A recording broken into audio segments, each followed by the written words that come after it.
Thank you, Donald, and good evening, everybody. Well, we were waiting for Theresa May's response to the growing concern over what's happened in Salisbury. And remember, yesterday, 500 people who'd been to the Mill pub and to the Ziz's Pizza parlour were told, wash their clothes, wash their jewellery, clean their mobile phones. So I think growing consternation amongst the residents of Salisbury about what's happened, and big anticipation to see what Mrs May's response was going to be today in the House of Commons.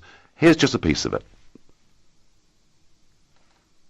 It is that Mr Skripal and his daughter were poisoned with a military-grade nerve agent of a type developed by Russia. This is part of a group of nerve agents known as Novichok.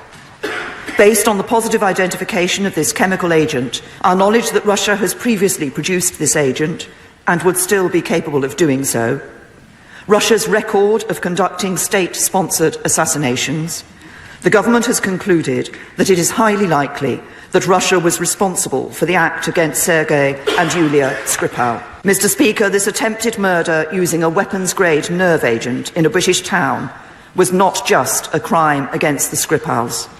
It was an indiscriminate and reckless act against the United Kingdom, putting the lives of innocent civilians at risk. And we will not tolerate such a brazen attempt to murder innocent civilians on our soil. Well, tough talk there from the Prime Minister. I mean, really very tough talk from the Prime Minister. And, well, she says that, you know, the chemistry is telling us that the Russians have produced this type of nerve agent before, and she's pretty clear. She believes it is linked to the Russians.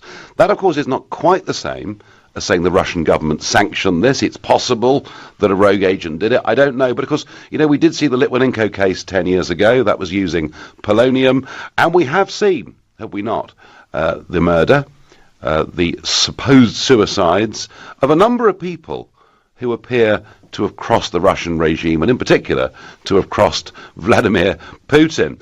But, as ever with these things, she couldn't absolutely say for certain what it was, and the Russian ambassador who met Boris Johnson earlier today has been given an ultimatum. He's been told to, by 3 o'clock tomorrow, give a proper counter-response, as opposed to the current Russian line, which is the whole thing's a circus and it's all nonsense. Now, a lot of MPs jumped on this and were speaking very strongly about Putin and Russia, and many of them, you know, have been deeply critical of Russia, and many of them in the Commons over the course of the last year have said that they believe Russia colluded in the Trump election, and some even suggesting that perhaps there was collusion with Brexit too. But there was one voice today in the House of Commons saying, let's just be a little bit careful how we handle this. And I think many of his own backbenchers struck a different tone, but here was Jeremy Corbyn, the leader of the opposition. We need to continue seeking a robust dialogue with Russia on all the issues currently dividing our countries, both domestic and international, rather than simply cutting off contact and letting the tensions and divisions get worse and potentially even more dangerous. So Corbyn there taking a very different line to the Prime Minister, a very different line to many in the House of Commons, including, it seemed, virtually all of his own back benches. So the PM's been tough. The Leader of the Opposition has said, wait for it, and whatever we do, let's not sort of start this tit-for-tat expulsion of diplomats. Let's keep the dialogue going. What do you think, LBC listeners and callers, what do you think Mrs May should do next? And if you think you want her tough talk today to actually become action, then call me on 0345 6060 973. Or perhaps you think, actually, do you know what? Jeremy Corbyn is the cool head in this. We don't want to ramp this up. We don't want to escalate this into a major diplomatic incident. Mind you, it's not too far away from that right now. And if you think that's right, and Corbyn's, you know, on the money with this, text to 84850. And maybe you think, actually, she said all she can say. There isn't, in reality, much more she can do.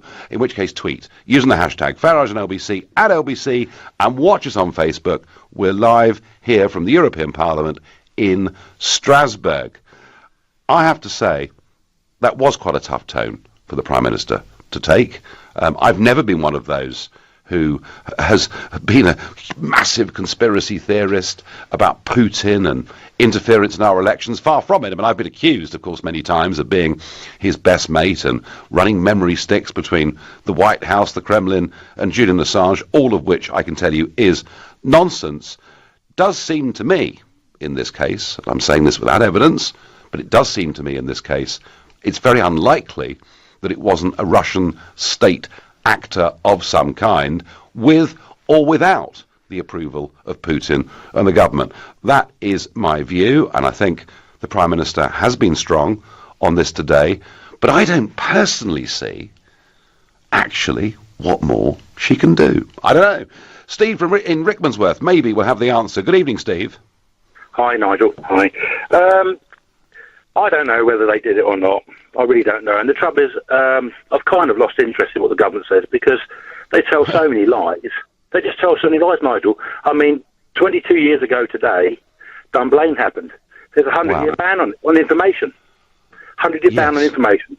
Now, that's very strange when you have a 50-year ban on information regarding Second World War secrets, etc., Bletchley Park. And I just feel that, it's probably Putin, but I'm not convinced.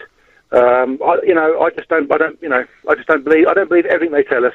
There's been institutional paedophile rings in the Westminster being covered up. Well, Steve, I'd be a bit cautious about that. I mean, this so-called bloke Nick, who was giving all this evidence, didn't amount to very much, did it? Straw man, absolute straw man. I know a lot of stuff, Nigel, and I tell you what, I've met a lot of people, and I've met people that have been involved in that, and they haven't done well out of it either. So all I'm saying is I don't believe everything the government says. Yep. I really don't. So given that, Steve, she's made a strong statement today, and let's be honest, very, very strong, very good. I mean, let's be honest, Steve. What has happened in Salisbury is appalling and irresponsible on an extraordinary scale. Yeah. I mean, what do you think she ought to say or do next? I think she's done the right thing. I absolutely do. Just in case it is them. But the trouble is, I've just lost. Faith. I've lost my faith. I've lost faith. I've just lost faith in them. I've read a lot. I'm very well read. There's books out by Michael Shrimpton, called Spy Hunter. It's all on there, mate. It's all on there. And Dunblane, there's books on Dunblane. Everybody knows. A friend of mine was in the court case representing the firearms lobby, and he told me stuff 20 years ago. So I know. Okay, Steve, do you know what? If you're ringing me to say you don't really believe any, word that she says or anyone says, and you've lost faith in our political class, let me tell you, Steve, from Rickmansworth, you are not on your own. There are many millions who feel as Steve does. Thank you for your call. Richard says on Facebook, Russia is relying on the fact that the UK response will be minimal. Well, Richard, what could it be? We could kick out a few diplomats. We could start to target some of the rich Russians living in London who are associated with the regime, or some of the big businesses in Russia. I mean, there are things we could do, but there isn't really all that much we can do, it seems to me. Dale is a new caller to this show from Weybridge. Good evening, Dale. Good evening, Nigel. So what did you make of her speech? Well, I'm quite amazed that in this country, I thought we had a rule of innocent until proven guilty. Well, it's a very good point. And isn't that really, Dale, what Corbyn was saying today in a way? Yeah, I guess so. I'm not a Corbyn fan, but nor am I, Dale. But I'm just saying he was. Far from it. But he was actually saying, "Whoa, slow down a little bit. Let's not make this worse than it needs to be." Well, I would have liked to hear Corbyn ask the question, which I think is the most obvious question, which is, well, didn't they have CCTV footage? Didn't they have ANPR information on cars that went in and out of that area on that day? Didn't they have information on anybody who they think is a suspect? And why they could monitor the airports, they could monitor the people coming in on passports or whatever it is, whoever their suspects are. Or shouldn't the job of Theresa May's government, shouldn't she be instructing the police to be to be investigating this properly and not delaying. I think we can assume, Dale, that's been done. And the fact they haven't, come up yet with any conclusive CCTV footage maybe indicates that this poison was not administered in that pizzeria or in a pub, but actually it was administered perhaps at their home via a parcel or some other method. The truth is, Dale, we don't know the answers to all of these things, do we? No, that's correct. I mean, obviously, the way it could be administered could have been in some form of slow release product that they'd eaten earlier. Or Dale, we just don't know. So what? No, so your advice to the Prime Minister would be: don't do any more until we're absolutely certain. Yeah. Well, I was quite spooked by what she said, and it reminded me of Tony Blair standing up in Parliament and saying that he found weapons of mass destruction, and that we should all be spooked by this. And let's face it, if you were working for Russia, and I'm not saying you, Nigel, I know there's been this It's very kind of you, Dale. A lot of people think I am, but thank you. But the crazy thing is that if it would take anybody anywhere in the world who would want to do anything, like let's say North Korea. I don't know, but equally it still could be MI6. I mean, it doesn't really matter who it is, but anybody who uses a Russian nerve agent at a time when people are trying to point the finger at Russia. Dale, it could be anybody. I will not personally accept that we did it to ourselves, because that gets us into the Twin Towers and all the rest of it. Dale, I thank you. Well, 2 callers so far, both of whom are deeply sceptical about anything and everything British politicians tell them. You're listening to the Nigel Farage Show. It's strong words today from the Prime Minister, saying it probably was Russia and that this nerve agent is of a type that they've manufactured before. Words of caution and thought from Jeremy Corbyn, the leader of the opposition. And I'm asking you, what do you think the Prime Minister should say or do next? And your comments are flooding in. Alison says, I think it's just as likely to be Russia as anyone else, frankly. The reputation of May being a complete pushover is not doing this nation any favours. Well, you could argue, Alison, she wasn't a pushover today. I really hope, although having said that, has she been rushed into this too early? Interesting thought. I really hope she starts showing the same resolve with the European Union that she's been showing with Russia. We can't beat Russia, but we could wipe the floor with the European Union. Interesting. Brexit, of course, never far away from any debate in this country. Linda says, where is your proof, Theresa? Why don't you get help from the UN? Why did your government want war with Russia? Was it self-inflicted by the security services? Write scripts for Midsummer Murders, perhaps. You tell a far-fetched story. The lack of faith in our political leaders is surprising even me. I have to say, the idea this was self-inflicted by the security services, I do not buy into one little bit. Liz says, not sure the best way of dealing with it, but we do have to say something to rogue states. You can't just use a nerve agent in the UK whenever you feel like bumping someone off. What about all the innocent people it affected? I wouldn't be happy if I was in Salisbury that day. No, Liz, and I think normally you get a story, people are scared, and then it kind of eases down over the next few days. I sense in Salisbury a growing level of consternation about what's happened. Davina says the point that I made earlier. Other than the fact that it was made in Russia, there is no proof it was Putin. And that's right, Davina, it could well have been a rogue agent trying to get his own back. Who's to say? And Chris says, what I can't understand is why our British MI5 didn't pick up on this. Well, Chris, they do pick up on an awful lot. I guess they can't pick up on everything. Joe is in Brighton. Good evening, Joe. Good evening, Nigel. I believe we need to talk to Russia. Yes. And we need to reset the relationship. You don't have to look too far to see why Putin is treating the UK like this. If you go on YouTube, you can look up Putin's values about the West, and he talks about we've sold everything out, we have no sense of loyalty, we don't believe in our faith anymore. So he sees us as weak. Yes. And he also sees that there's been a major turn towards the east, and that's why you've got that China changing the laws. It's no longer a kind of democratic, non-democratic system, if that makes sense. And basically, he's seen weakness. We've reduced the army. We tend to get involved with conflicts we shouldn't be involved with. I mean, you're dicing with a roulette wheel being on the border of Russia when we know the Russian mentality. I have Russian... Oh, Joe, look, nobody has been more critical of the Cameron-Osborne policy, supported by virtually everybody in the West, of enlarging the European Union and NATO to include the Ukraine. I mean, absolutely think that was a crazy thing to do, as you say, given the Russian mentality. But, Joe, when Trump in his campaign said, look, I want to meet Putin, I want to talk to Putin, nothing may come of it, but I've got to try. I thought he was absolutely right to say that. But, Joe, and you're making that same point now, but do you think that this former spy, who, of course, is seen by many in Russian circles to be a traitor, do you think the Russian authorities tried to have him bumped off? As they said, it could be a rogue agent. But can I tell you something? I have customers in Kensington who are Russian. They are very, very loyal to you. If you do any kind of trade service, they will use you. They will introduce you to other people. And they're not this dark horse, what everyone's trying to jump on and trying to shut down people going to Russia today.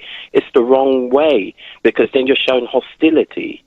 So that's the other thing they're trying to do now, saying people shouldn't go in Russia today. I mean, for a lot of the House of Commons, Joe, and absolutely, and that was said in the House of Commons today, for lots of people in our political class, they sort of need to have an enemy.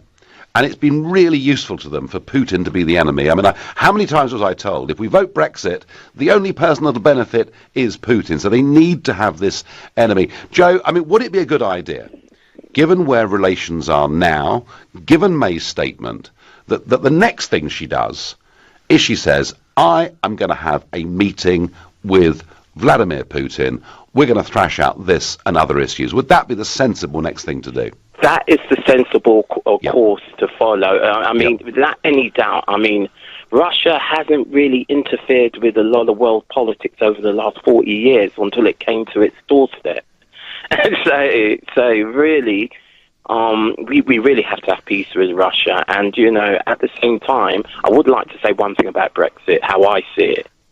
Joe, we're not doing Brexit, but I'll give, as you've said, made some very interesting points. You've got 15 seconds, Joe, to make your point on Brexit. Why I agree with you is that people don't realise how much damage it's done to Commonwealth countries, what need to develop. And until you develop those countries, you're going to always have people coming trying to get through Calais. You have to find a way to start building up those areas, because Europe is okay, and if Europe is okay and the rest of the world is not okay, you're always going to have a flood of people trying to come in. Joe, thank you. I'm going to stop you there. And Joe makes that point today, which is Commonwealth Day. Been a big service this afternoon in Westminster Cathedral. I wanted to be there, but my day job, I have to be here in the European Parliament.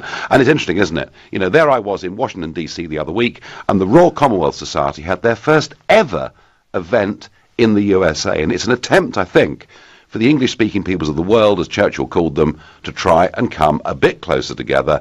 And many would argue, myself included, that Brexit gives us that possibility. Right, we're not talking Brexit tonight. Let's get back to what Mrs. May ought to do, given the strong words she's made in the House of Commons today. What next? Mick in Brentwood, a new caller to the show. Welcome. Oh, good evening, Nigel. At last I get to speak to you. Well, first of all, I just want to say thank you for the first bit of calm, reasonable, rational approach that we've had all week to this hysteria that's been going on. And hats off to Jeremy Corbyn, I say, for saying what he said. And I am, Nigel, I have to say I am very pro-Brexit, very much a supporter of you, especially when you got together with George Galloway. You went right up in our house when you did that. And even though I'm a lefty, we'll probably disagree about a million things. But yeah, no, honestly, the Russian hysteria, I've got a quote from Putin the other day, talking to Megyn Kelly from Fox News, and Putin says the following. He says, you're constantly interfering in our political life, and then he says, do you know what the Americans told me? He said, the Americans told Putin, they said, quote, yes, we do interfere, but we're entitled to because we are spreading democracy and you are not. Yeah, exactly. Wasn't that Mick the justification for Afghanistan, the justification for Iraq, the justification for Libya? Totally. And this is the thing. These snowflake globalist fanatics, Majid Nawaz and all the lot of them, O'Brien, a lot of them, they are deeply, deeply racist. Are you talking, people. Mick, are you talking about my fellow presenters on LBC? I'm saying that they come across as being for the poor. They are deeply colonialist, racist people who are that's a bit strong. Globalism. In my opinion, that's what they are. Well, no, Mick, we all have our opinions, and of course, and I have to tell you, Mick, the great thing about LBC is that they do have a range of presenters with all of those different opinions. I think it's what makes the radio station actually what it is, and whichever your point of view, you can listen in the morning to James O'Brien and love him and hate me in the evening, or vice versa, and kind of a lot of people do that, it seems to me. I'm going to ask Tony in Epsom what he thinks the Prime Minister should say or do next. Good evening, Nigel. How are you? Good evening. I'm well. I just, I think she was right to adopt a firm tone. I agree with Jeremy Corbyn as well. But he's saying, basically, Tony, Jeremy Corbyn today was standing up in many ways for what we would call British values. Namely, common sense as well. Common sense. I think that the two of them just need to get together, because at the end of the day, if we go to war, it's not going to be them two dying. It's going to be our kids. So why can't the two of them just sort it out, get together? Because if Russia are involved, then they need to sit down together and sort it out, eye to eye. And if Russia isn't involved, then someone's trying to stitch them up. So, then they've got mutual interest. Then therefore they need to sit down eye to eye and sort it out. I think that's got to happen. I think before it just gets so out of hand. Tony, I think whatever your view, whether you think we've provoked Russia over the Ukraine and this has led to so much of what's come back, whether you think Putin's evil, and he's definitely did this, whatever we think, I really believe the act of true leadership from our Prime Minister would be to say, I want a meeting with Putin and to fly to Moscow to see him, to thrash out this and many other areas. Tony, I thank you. You're listening to the Nigel Farage Show, exclusively on LBC. Prime Minister May tells the House of Commons it's probably Russia what done it in terms of the poisoning in Salisbury. Jeremy Corbyn urges caution and says dialogue must remain open. But before I get back to that, a story broke in the Sunday Mirror yesterday that I think should be a huge story in this country. We've heard the story before, but in some ways this one I think is even more horrific than anything that preceded it in Rotherham or Rochdale or Oxford or anywhere else. Yes, it's the Telford story that the Sunday Mirror broke yesterday, saying that up to 1,000 children could have suffered in Britain's worst ever abuse scandal, where gangs were targeting girls as young as 11. The really shocking thing about it is that apparently this has now been going on for 40 years, which is quite extraordinary. Some quite big accusations that the Mirror make, such as the police failed to investigate one recent case 5 times until a Member of Parliament actually intervened. So there's talk of cover-ups. Once again, it's the same story. It is predominantly, and I haven't got the percentages, but if you listen to Majid Nawaz on LBC, he will tell you that of gang underage sexual grooming, 87% was the figure he used yesterday, come from somewhere in South Asia and come from the Muslim religion. And yet, what is extraordinary about this horrendous story, which, by the way, includes murder as well, one particular girl who threatened to blow the whistle and her house was burnt down and she, her mother and sister were killed. It is an horrendous story. And yet, you know something? Earlier on today, the BBC homepage had no mention of Telford on it at all. Later on, it did appear, but below a story about the dog show at Crufts. I mean, anyone would think that the establishment don't want us to have an open debate on this. And linked to that, and this is interesting, there's an organisation called Generation Identity. Now, some would say that they are extremely Islamophobic. Others would say they're exercising their rights to free speech in criticising aspects of that religion. But interestingly, 3 people, 1 Austrian, 2 Americans, have been, 2 have been arrested, one's been deported, another was stopped at Calais from coming into the country, where Schedule 7 of the Prevention of Terrorism Act was cited. Now, whether you like these people or approve of the tactics they use, and remember, Generation Identity put a banner on Westminster Bridge, which offended some people, and its criticism of Islam, I do ask a question. What price free speech? And the timing of this is extraordinary, because these people were arrested or prevented from coming in literally a day before this Telford story broke.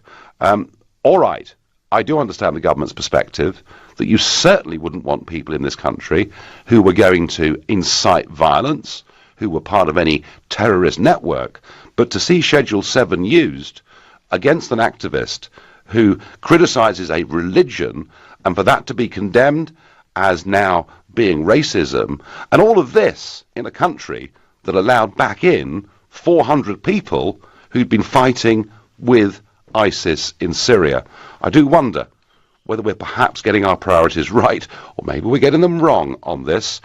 I don't want hate preachers on either side of this divide, but I do think in a free society we should be allowed to criticise each other, our lifestyles, our religions, without being banned from doing so.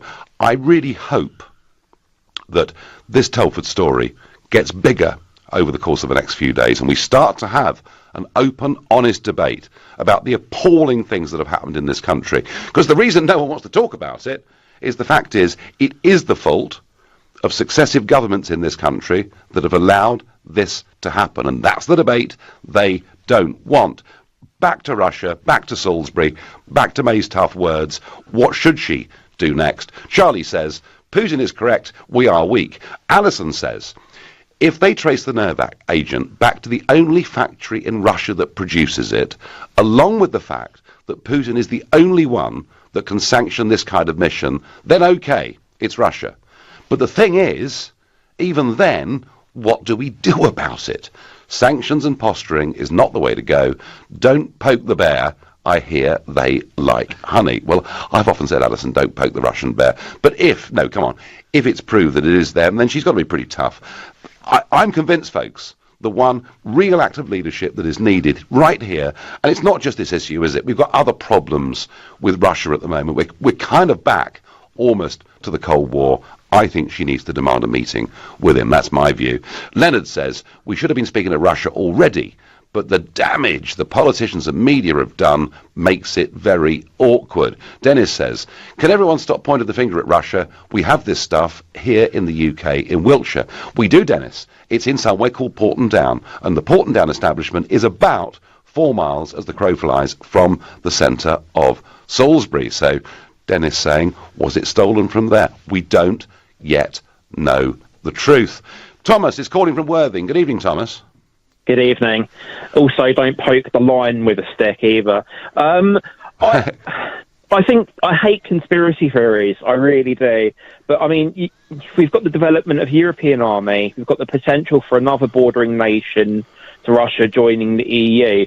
So, I mean, I think the way it is, I mean, everybody in terms of the public will have their opinions on this. The people behind the scenes will have more detailed information, both in this country and elsewhere. I think that Vladimir Putin occasionally sends out a message to, leaders, national authorities, to remind them that Russia is still a massive power and they have the ability to inflict damage. Now, I think it's Thomas, but Thomas, hang on. Mm-hmm. If part of that was the eradication of people they see as traitors, I might follow you. But what has happened here in Salisbury has threatened ordinary civilians as well. Absolutely. Yeah, I think it's also a timely reminder from Vladimir Putin's point of view to other Russian nationals who might be working in spy circles, security, whatever, that, their lives will never be the same again if they decide to opt out to the other side. Yes. I think there's not an element there. Just to respond to what happened in Parliament earlier, this is one of the rare occasions, possibly the first occasion, where I actually agree with Theresa May. Wow. The reason I disagree fundamentally with what Corbyn did, I might disagree with the background of what he was saying, but the point is that he took the opportunity where, bearing in mind there are still 3 people seriously ill in hospital, to score political points off of the Conservatives about something that isn't necessarily. Do you really think he did, Thomas? Do you really think he did? I really think he did, and I think it's absolutely disgraceful. And again, one of these rare occasions where I agree with somebody that I nearly always disagree with. I thought Yvette Cooper was absolutely spot on in her response. The Parliament needs to be united in this instance. This is a very serious issue. In any other circumstance, we would be referring to this as a terrorist attack, and B, the deployment of a weapon of mass destruction. Well, Thomas, absolutely. I mean, if this could be pinned on an Islamic group or a far-right group, we would be calling it terrorism, wouldn't we? Absolutely. And why aren't we using that language now? I mean, we're not. Russia is a massive threat to Europe and the world, and Vladimir Putin is going to want to remind people of that fact. And, we need to start having a debate about what we can do. I mean, from my point of view, I think we need to start kicking out diplomats. I think we also need to withdraw from the World Cup and encourage other nations to do the same. Thomas, can you imagine? Can you imagine, Thomas, if you right now were to put down the phone, go into the busiest pub in Worthing and say, hang on, lads, quiet for a moment, please. Who will support my idea that we're going to withdraw England from the World Cup? What kind of response do you reckon you'd get? I think I would put it maybe slightly differently. I'd say what's more important, a football match or protecting UK nationals from possible weapon of mass destruction. And I agree with what's been said before, weapons of mass destruction, 30 minutes, blah, blah, blah, blah. But the reality is it has happened on UK soil, so there is evidence. All right, so the answer is, Thomas, then from you, keep tough, Prime Minister, keep going. Absolutely. All right, smashing. Thank you very much indeed, Thomas, for your point of view. There are some very, very strong passions in all of this. David says Russia will not get punished, and that's kind of really my view on all of this. Alice says, what's May going to do tomorrow night? This is after the deadline has passed. If Putin doesn't reply, block his number, double text him, what? Alice, I'm pleased someone out there is seeing the light side of this. You're listening to the Nigel Farage Show, exclusive in LBC. Prime Minister May was pretty tough today in the House of Commons, saying she thinks it probably is Russia behind that horrible poisoning that has taken place in Salisbury. And the Russians have got a deadline. They've got to tell us by 3 o'clock tomorrow afternoon what's going on. Corbyn is urging caution and saying whatever we do, we've got to keep talking. My view is she needs a meeting with Putin. That's certainly my view. But before I get back to that, I want to tell you about my brand new podcast called Farage Against the Machine. I've spent over 20 years taking on the establishment, and that's what this podcast is all about. My first episode went live on Friday, where I take you backstage at CPAC, the big conference in America I was at the other week, and I interview the chair of the American Conservative Union, Matt Schlapp, about the conference, its success, and his personal relationship with President Trump. Go to lbc.co.uk to find out how to get involved by either using Apple or Android phones, and I want you to subscribe. We're going to have a whole load, I think, of really interesting interviews and lots of behind-the-scenes stuff that normally you wouldn't ever get a chance to hear. Pat says the EU are running rings around Mrs. May. She has no chance with Putin if he was responsible. Well, Pat, a lot of people were saying yesterday we want Mrs. May to be more like Donald Trump, to stand up for the national interest, to stand up to bullies. And she perhaps tonight, as she has her dinner, will think, well, do you know what? In a way, I kind of did stand up. Trouble is, Pat, has she done it before we actually have the evidence? Has she been pushed into it a little prematurely? One thing I can tell you is she will be in Brussels on the 22nd of this month, where she'll be there with the leaders of the other 27 countries, the big cheeses, the big unelected bosses in Brussels like Barnier and Juncker, and they'll be talking there about the transition period, and a lot of people want her to stand up pretty strongly there for the national interest. But back to her speech today, what should she say or do next, if anything? Jonty is calling from St John's Wood. Jonty, good evening. Nigel, what are you saying? I'm asking you a question. What should she do next? I think she should demand a meeting with him. You are normally full of common sense, but the idea, you nearly made me fall off my chair. The idea of her asking for a meeting in Moscow, you call her Teresa the Appeaser, it's Nigel the Appeaser. That's ridiculous. Oh, right. So, Jonty, would you apply that same logic to the proposed talks between the North Korean leader and the American leader? Yes, because Trump has been strong, and then he's got a meeting. We haven't been strong yet. Firstly, we got to show our teeth, and then we call a meeting. We don't run off to Moscow like Chamberlain in 1938 and scuttle to Putin at the Kremlin. Well, I tell you what, ask him to come here then. He can come here, or we can meet him in Reykjavik, but don't go off to Moscow. Fine, okay. No, I accept that point, Jonty. What I was saying was, she actually today was a bit stronger, I think, that we've seen her of recent times. There was a certain resolution in the way in which she delivered that speech today. Now, I do accept... I was surprised by one thing. If I was in her position, I would have got Trump and other leaders on my side first. I feel as a citizen of Britain, I feel that we're hanging in the wind. We're on our own. We need to have our allies rallied first. Well, sound strong. Jonty, I think you could argue that the opportunity and the possibility for a big relationship with Donald Trump was there, it was offered, it was on the table, and we've kind of rejected that a bit in the last year, haven't we? I agree. We should be hugging the Trump. Absolutely. So we're hugging the Trump. Yeah, I tell you what, he's got a pretty strong hug, Jonty. She'd have to be careful. He's quite a big bear himself, you know. Sorry, Jonty, go on. A bit of a reputation, but she's probably too old. Anyhow, listen, just I didn't hear that. I want to give you a tip on Brexit. Okay, you know you go on about 10% tariffs, flowers. By the time you've done the markup, it's 20%. If you do the maths, it's worse than what you're saying, because the supermarkets have to double the import prices. So these tariffs, which go up to about 35% for the biggest one, add up to 70% on our retail costs. It's outrageous. Well, Jonty, what I've always done, all through my time in politics and now doing this job with LBC and elsewhere, is I always understate the case. And when they criticise me for being outrageous, then go further. Jonty, I thank you. Jonty pointing out your Mother's Day flowers yesterday were even more expensive than I told you yesterday morning. Joseph is calling from Sheffield. Good evening, Joseph. Hi, Nigel. Good to talk to you. Good to talk to you. So what do you think Mrs May should do after her tough words today? I think we should be more respectful of the Russians. Russia is a serious big state, and we cannot be treating it like a kangaroo banana state. If we treat Russia with respect, we are far more likely to elicit or to get a change of behavior from the Kremlin than shouting from the rooftop and all this anti-Russia, Russophobic nonsense coming out from the parliament. Secondly, if anybody listened to Jack Straw yesterday on Sunday Politics, he was brutally honest.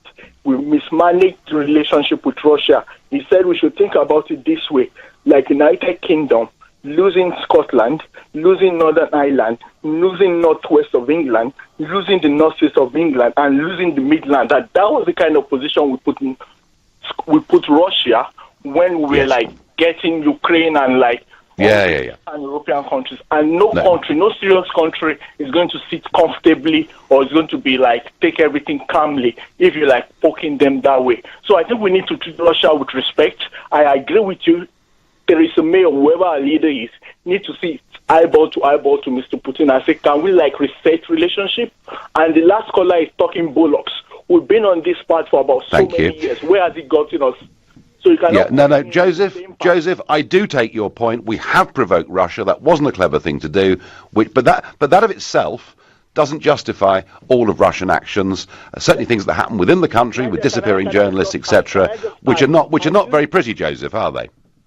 Yeah, it's not very pretty. And can I just add, I'm very, very skeptical and dubious of the deep state United Kingdom intelligence service that drove us to Libya, told us there were 70,000 noble, kind and gentle free Syrian army guys to join us if we went to war in Syria, that drove us to Iraq. I'm very dubious and skeptical of what we're hearing from Mrs. May via our secret intelligence state. So I think we should be very skeptical about it. Even if it's found that Russia did it, it's better we sit down with them and say, what do you want? So really, Joseph, you're backing up Corbyn today, who said whatever the circumstances turn out to be, dialogue must continue.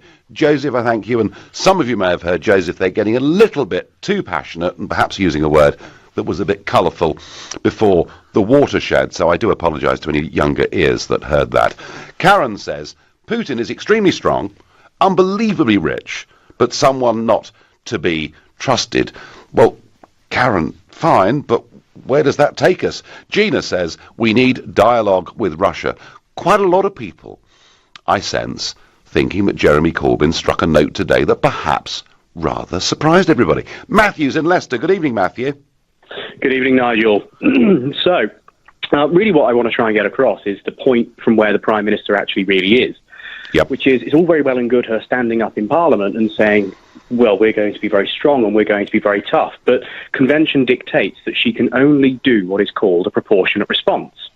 Now, a proportionate response, if you think about it, needs to be within proportion to whatever they have done to you. Now, if she was to do a very similar sort of thing, that would mean that we are going to be hurting people over in Russia. We can't do that, purely just because of the Geneva Convention. So, realistically, she's in a very, very weak position, because if she does not give a proportionate response, then Russia are going to think, well, we can do whatever we want. And if she just goes and tries talking to them, again, Russia are going to think we can do whatever we want. If she then tries to give a proportionate response, whether that be expelling diplomats, well, that's not quite proportionate. So realistically, if she wants to show strength, she has to do something very uncharacteristic and something which, quite frankly, we don't want to do. But let's not forget, Russia have been baiting the government for many, many years. They send fleets of ships through the English Channel. An airspace. An airspace. Yeah. But would I be right, Matthew? Would I be right, Matthew, in saying that the return of those Cold War tactics have all come since the crisis over the Ukraine? Yeah, I think you're absolutely right. So we haven't helped ourselves. We haven't helped us. Matthew, I'm out of time. I thank you. I'm sorry to Dave in Carlisle and all the others that wanted to come on. Piece of breaking news, relevant to what we discussed a few minutes ago, from the White House. Sarah Huckabee Sanders, the press spokeswoman, has said that she's offered America's support to Britain over Russia. So the point that was made earlier, that we need friends out there, again and again and again, whether you like him or whether you loathe him, Trump actually wants to be besties with us. So don't look a gift horse in the mouth. It's not a very clever thing to do. Tough from the Prime Minister today. I think she needs to have a meeting with Putin. I accept the criticism of me when I mentioned Moscow. She shouldn't go there. It should be somewhere neutral like Oslo. But these talks, it seems to me, need to happen. You've been listening to the Nigel Farage